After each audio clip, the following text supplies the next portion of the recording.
You are listening to the Denver Community Media Podcast.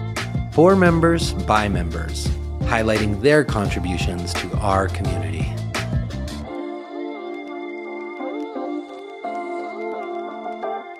Hello and welcome to the Denver Community Media Podcast. I am your host, Matt Struck, and on this show, we interview members of our community, talk about projects they are working on and what got them started in the industry, and also, give some advice to people who are looking to get into media, film, podcasting, all that great stuff. So today on the show, we have Vincent Powell, and I would just like to first welcome you to the show. Welcome, Vincent. Oh, thank you so much, Matt. I'm glad to be here. How are you doing today? Lovely, doubly, I should say. I'll echo that. Excuse me. Minus, just the political climate that we talked about. I think I have no complaints. I agree highly. So, you and I have known each other for a long time. Quite some years now. So I'm excited to be able to interview you today. But for the people who don't know you, can you just give us kind of a little backstory about your history as a media creator and a contributor? What got you started in this field? Well, it actually started from childhood.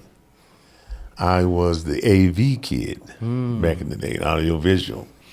Matter of fact, my first award and certificate of merit comes from audiovisual. Okay. As a very young kid. And I've always been attracted to television and film because, of course, I am a true immigrant. I came over on the boat. It taught English for me and my mother here I'm from Turkey, the country of Turkey. And so it's always been a strong interest for me. And I was always analytical of it, even as a child. Yeah. Yeah. What about like telling stories and sharing that? What kind of spoke to you about that portion of television? Well, of course, I'm a big sci-fi nut. I always was drawn into that early. My dad wasn't really a sports enthusiast, so we did quite a bit in the theater. A lot of places here in town, the Denver Theater, the Paramount. There used to be a place called the Center, the Latin. We used to be up on East Colfax there. And then in our neighborhood, we had the Roxy. I grew up in the Five Points district. And then one other one was the Crest, which was up in Park Hill. So going to the theater, seeing a lot of the old movies that we still see today, the silver screen stuff before they actually went over into color. And then, of course, Disney, because those were the big things back then as a kid. Yeah, I have this distinct memory of, did you ever see the movie Bowfinger with Yes. Eddie Murphy and Steve Martin? Yes. I saw that when I was like 12 years old, and I saw them making this movie and all these characters running around, and I was like, that's what I want to do. And I got like a camera and just started making movies with my friends, and have just been doing it ever since. Yeah, and and then after military service and things, and then I did some federal service out in California, then in Los Angeles, in the Bay Area. And then, of course, that was the draw as well. I got to see quite a few different films being filmed around town. And so it drew me in even more so. And I said, that's what I really want to do. Besides, I'm a musician entertainer, first off. I play flute and saxophone professionally and worked with several different bands all across the country. But television and film, I know is it's more of a passion to love. Yeah. What projects are you working on right now? Well, let's see. I'm working on a new television show called Let's Talk Denver, which is a commentary type of talk show, and multifaceted. There's nothing one particular type of subject matter that I'm using. And then also, I'm revising my musical shows that I have. I have one that was called The Joint Spit It Up, which was a rap show. We're bringing that to 2.0. And then also Cover Band, which covers a lot of the bands around town, the local talent itself, and bringing that to 2.0. Yeah, a lot of coals in the fire. Yes, quite a bit there. They're burning hot too. Yeah, yeah. Well, we had a great interview with our community member, fellow friend Roland from the Yes. Roland Show. Yes. And then also you went to the jazz festival and covered that. How was that? Oh, that was phenomenal, especially it being the 20th and being in my part of the woods in the Five Points growing up. And that's where a lot of the musical background comes from. My father was a jazz drummer. That was one other reason why we moved to Colorado as well.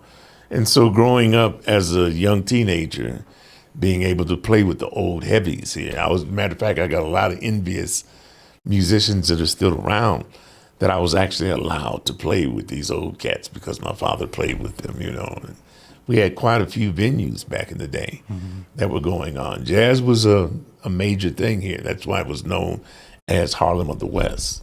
Right, right. No, and I think too, just being part of the community and capturing it, it actually kind of reveals the authenticity. And I mean, shout out to Gilpin Elementary. That's where I went. Oh, yes. Yeah. So every time I'm in the Five Points area, it just reminds me of all the restaurants and all the kind of the culture that Five Points has to offer. Right. And it really comes out during the jazz festival. Yeah, and talking about Gilpin, I went to Gilpin for 1 year, my second year in school. Really? Okay, Yeah, cool. yeah. I attended Whittier, Maury, and Manual, graduating from Manual in '74. Nice. So yeah, like in terms of creative process, what is your system for developing a show? Where does that come from for you? Well, being a musician, automatically, I'm looking for that true raw talent. And, there's only actually a handful of us, as far as entertainers and myself, from the previous years that are still around and performing. So, I'm gravitated towards them automatically. I go and find out where they're doing their things and so on and so forth. And two of the most major bands that are still, and they're number one as far as cover bands in the city, and actually in the state. Okay. One is called Jakarta, right? And Isaac Points is the leader of that band. Isaac plays bass now, but Isaac used to play trumpet. He sat first chair right behind me in high school. And then Reggie Carter, who plays bass as well, right, is with a group called Hot Lunch. And there's some infamous bands that have been around. And, I mean, there's other ones, the jazz bands that are still around and that are successful. Speaking of them, exactly the same one that was at the Five Points this past weekend that I performed with as well, Dr. Hugh Reagan. Okay, he was nominated and awarded the Lifetime Achievement Award for performance in jazz, as well as Vince Wiggins playing flute. He's a flautist as well. A good friend of mine named Tony Black, which held the longest doggone gig in the city of Denver, believe it or not. Used to be right down the street here, called El Chapultepec. Yes, yes. And he's the drummer, and he had a show there for almost 40 years. So, these cats are still around, and we all get together and we do things together from time to time. Yeah. So we've talked about the positives and the ups, right? Yes. Challenges. For you as a filmmaker, as a videographer, as a producer, what is the biggest challenge on set that you still have today? Well, it's really still hard to get that true cooperation within the city itself. It's not so much as a racial thing, but still and yet, I think Denver hasn't matured completely in that area and in the support itself. At one time, even in the music industry, we were supported. We would support one another.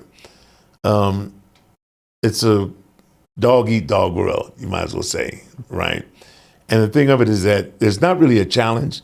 It's just the fact of the cooperation to be able to get them to understand that, especially in community media, that we're here to support them and show them that this will actually be more adequate in support for them and showing them that this creates more development within the community itself. Yeah. No, I'm a major proponent of community media. And my career wouldn't be what it is without it, because I think a lot of people don't realize what a team effort filming things are. Yes, I agree Right? highly. Yes. It's like, in order to make something high quality, you need at least 4 people, right? Yes. People on cameras, people running sound. Right. And I kind of wonder about just the new generation with phones and like TikTok and social media, if they're not thinking about kind of bigger about what they can create with a group. I agree with you highly with that. I mean, even in our history, we always had, like you said, even if it was a small team of people, it was adequate to a certain extent. But as you're stating, today everyone believes that they can be a producer. Everyone believes that they can be a camera person. And even though we know we've been educated in it, right, and hold certain degrees in it, they don't understand the fact of the true quality in creating content, that it takes time. It does take, you might have all the talent, you might have the look, right? But that doesn't necessarily mean that you have the capabilities of creating true content that can be exploited Right. by everyone, and they understand it. And I think that that's what's needed more so. And I mean, I adore a lot of things that are there, especially, we both have that little comic in us both, right? Some of the funniest stuff that's on, and I look at it. And with me, the biggest ones, I think, because I love animals, the animal stuff that they do, right? And I love that to see, especially when they show the puppies and the kittens, even the little baby chicks and all that kind of stuff.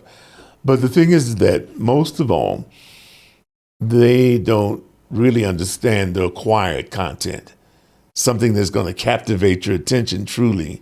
And even when we were taught in school, the human concept of paying attention might only last maybe 10 seconds. So therefore, if you can't capture their attention in 10 seconds, you lose them. Oh yeah, no. The way my editing has changed, I'm like, in those first 4 seconds, if I'm not like showing them something that's eye catching, Right. it's like I've already lost them. Yes, yes, I agree. Yeah. And I produce long form stuff too, so like 20-minute episodes, and it's the same rules of like, as a producer, if I'm bored, then you can count on the audience being bored. Right. Talking about that, the very first episode of Let's Talk Denver, I had planned on being that an hour show. Most of my shows are either 30 minutes to an hour long. And of course, there's always some in-depth doggone details into it, or something that's very important, which the very first episode was about the gun violence that we've been having going on here in Denver. And it hit close to home because of the simple fact of the matter that her name is Deanna Harding. And she has Black Pearl Entertainment. She does a lot of fashion shows. Well, what happened is that it was her grandson that was shot first. And he survived the shooting itself. And so, therefore, I had to bring out all the big guns, no pun intended. Right. Thank you. That the fact of the matter, those folks, they're very important people. Senator Rhonda Fields, Police Chief Ron Thomas, a good friend of mine who was a part of gun violence actually more than 20 years ago, 30 some odd years ago. And those types of people and other community members to contribute to this cause, because her grandson I've known since he was about as big as this table, and he's always modeled for us. So when I was looking at the local news and I saw a profile picture of him, I said, "Is that RJ?" So immediately I called Deanna, and she broke down on the phone even talking to me, and I said, "Oh my goodness." So I had to bring him in and get that on the air. And it's been on running. It's still on running with our channel. That's amazing. What would you say to someone who, is interested in joining Denver Community Media? What would you say that the station has to offer them? Well, first off, it's one of the state-of-the-art stations. Within the whole state of Colorado. We both go back to the first part when it was called public access. Now it's called community media. which is a better term, because the simple fact of the matter is that it does involve the community itself, and that it is a community outlet to voice yourselves, to show what you're standing for, to support the community within itself. And I believe it's a beautiful thing once you enhance it within yourself and utilize it. Yeah, I would say the connecting with people who have the similar interest of kind of making movies, making TV shows, making radio shows, it's a magic that you can't get just anywhere. I agree highly, yeah. So it's like in coming in these halls, you get to meet people who are similar. One of my favorite memories was I was filming a show for really late night, and I had my late night suit and had the whole set, you know, Right. and I ran into Scoop in the hallway, and he had Right. on his Broncos jacket, and Oh, he was yeah. about to record his Broncos country show, Right, right? right, You right. know? And I just love that we both were like, you know what? We're following our dream. Yes. This is our dream to make this TV show, and we're doing it. And I agree with you highly with that. And saying that, even with myself, I mean, I've always, like you said, taking that dream and making it into reality. I've always dreamed of doing exactly what we've done also in creating content for television, content for film. And it is a dream come true. And you know, the thing of it, what's really, really astonishing is that all public broadcasting within the state now is under one roof. Our parent company upstairs is Rocky Mountain PBS. Cuvo is here. Our old station of Denver Open Media, which is just a radio station at this time, but us, DCM, right, KGNU, you know, Associated Press, Denver Sun, all these different public things and community supportive mechanisms are here, right under this one roof. Right, right. It's the best kept secret in Denver. A lot of folks don't know it, though. Yeah. I think in terms of sound bites, that was amazing. Thank you. We know how. But in all seriousness, it's great that all the like community media outlets are kind of grouping together to make for a powerful force. Even that that hall viewing place that PBS has, where we had the member highlight reel. Right. And I mean, the big studio down here, it's like, I've told people, I'm like, this is a multi-million-dollar studio at your disposal. Yes. Like, come on in, you know? Yes. Become a member. Yeah. Come down and support any of the public outlets that we have within us. And like you said, even right next door, the archive stuffs. You know, I remember distinctively as a child. This is what I'm saying about what drew me into it, besides growing up and learning English through television and film. The school took us out on excursions, right? And we came down to Rocky Mountain PBS in its infancy years. I was a small boy on that excursion.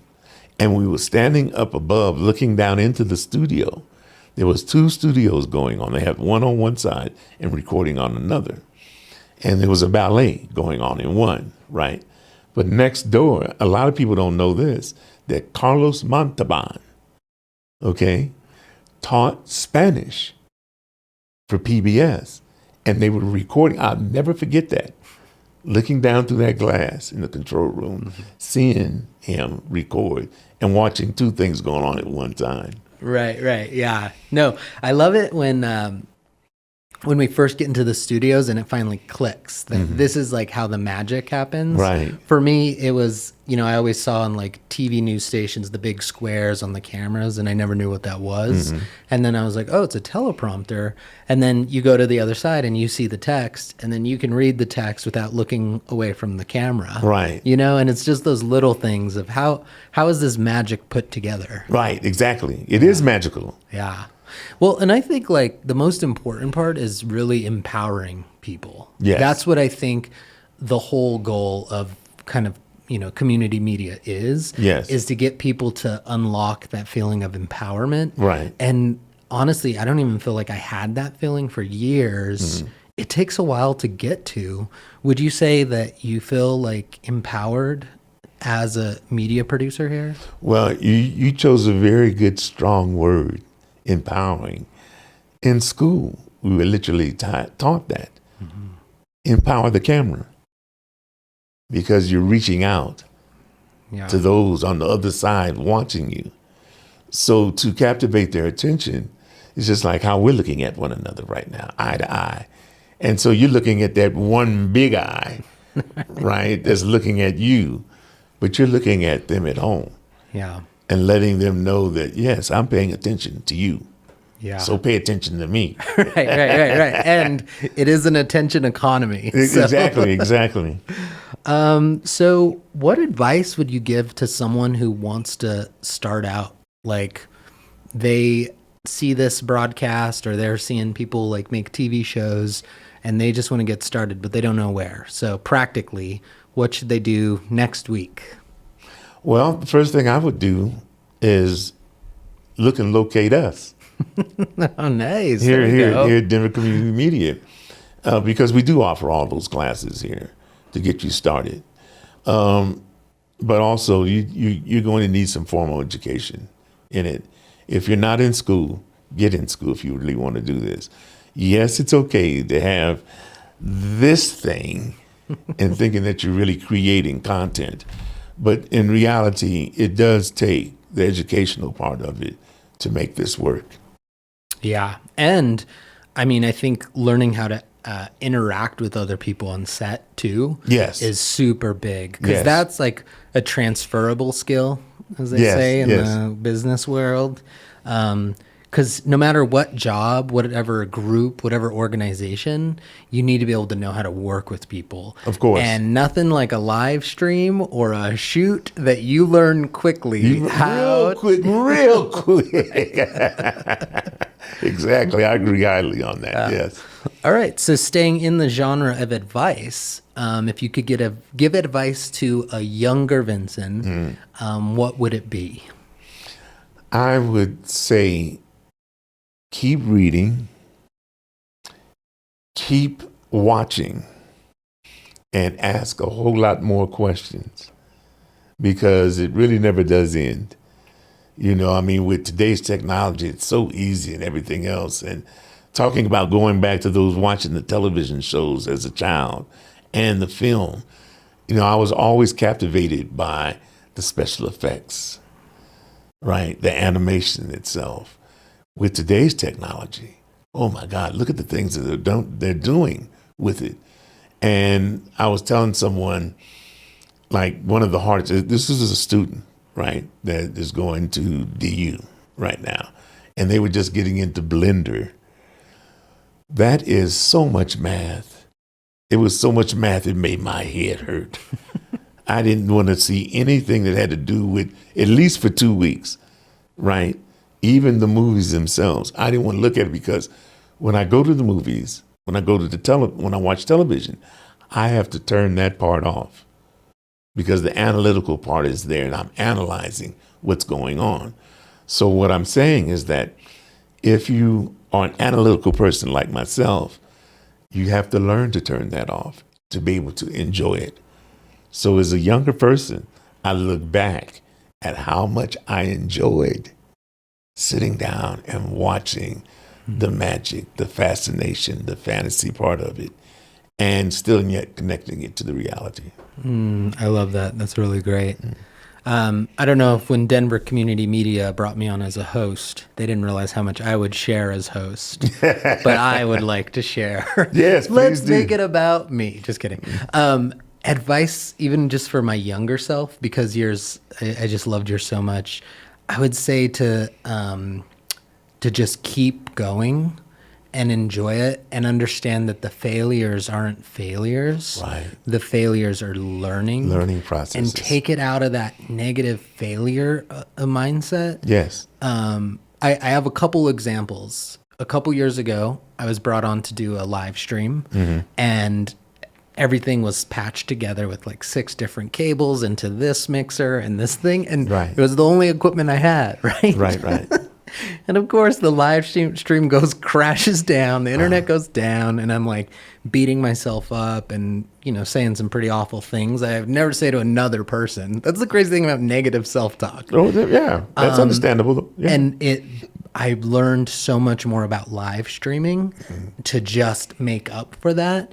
And then I got hired by another organization and I was paid $400 for just a couple hours. But if it wasn't for that first live stream going down, causing me to learn like a madman, I would have never been able to achieve that success. But also, like, that was like the most I made, you know, for a couple hours in my whole videography career, which hopefully in a couple years I'll look back and be like, oh, that was nothing. That was nothing, you know? compared, Because like we've been talking about working together too. Yes. And what that can look like. And I'm excited just for what we can offer kind of, you know, these potential clients and like what we could do as a group, you know? I agree highly. And you know, well, you know this part of me.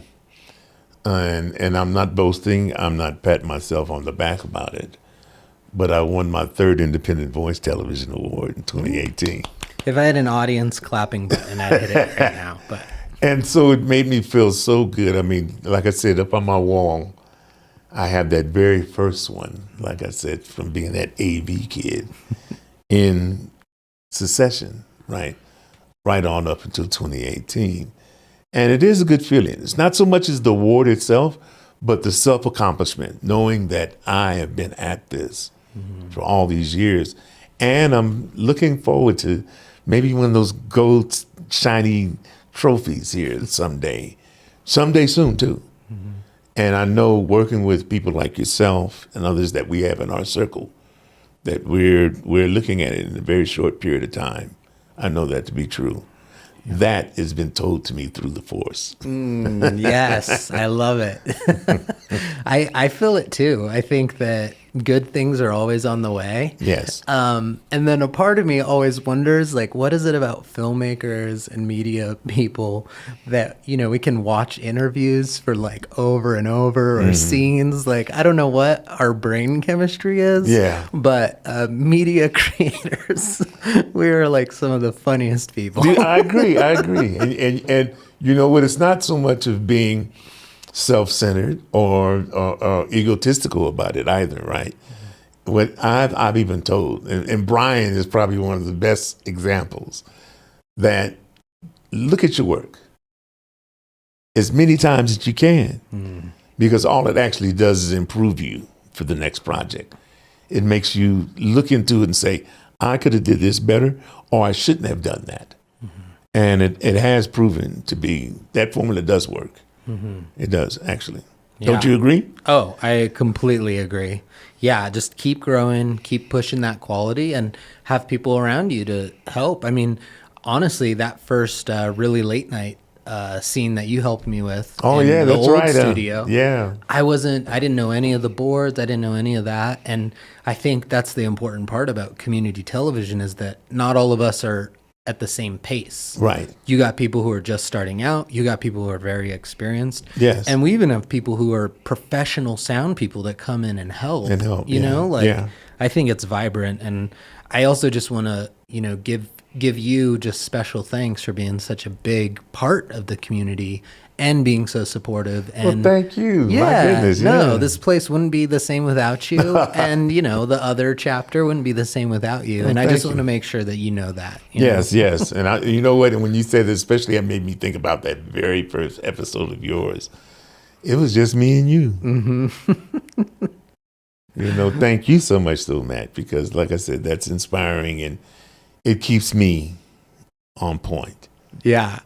You know, it's funny. I remember just like sweating so much for the first one, like, and like the pressure, the stress. Oh, yeah, because I had to come around out of the control room and say, chill. I remember that. And like, and now I'm able to work with like, that was just like a 3-camera setup. We weren't rushing. No. And I was just like overwhelmed. And now I'm able to run like 5 cameras on a live stream. Yes. And my stress threshold has gotten bigger. And I like didn't think about how that would happen. Part of me was concerned it would never happen and I would just be this frantic mess. Right. But the more you just practice and get used to it, the better you get. And now it's like, oh, when people are like, hey, we have this project coming up, I can visualize it and I can just be mentally prepared for like oh, this is going to be a rough one, Right. or this one should be smooth. But I also always do this funny thing where I'm like, this will be easy. I tell myself every shoot, this is going to be easy. They never are. And that's They a great never are. great thing though. That's a good thing. That makes it work. Yeah. That does make it work. Well, I feel like we covered everything really well. I think that, is there anything that you would like to add, or, what's the best way to reach out to you on Let's Talk Denver, or anything you'd like to plug? Yeah, you can always reach us here at Denver Community Media. Okay, we're down here at 21st and Arapahoe. Great big building right on the corner. Can't miss it. You can always reach me at wizz1og@icloud.com. Nice.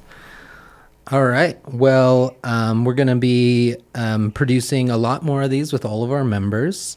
And I just want to thank everyone for listening to the Denver Community Media Podcast. It is for members, by members. By members, yes. We're going to include all the links, so please follow us on all the social medias.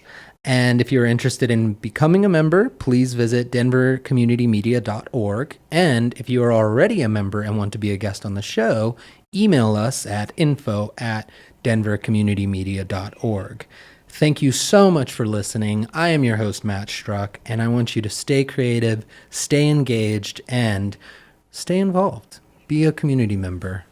Be like Vincent. Be like me. Join. That was a little creepy there at the end. I'll try it one more time. Be like Vincent.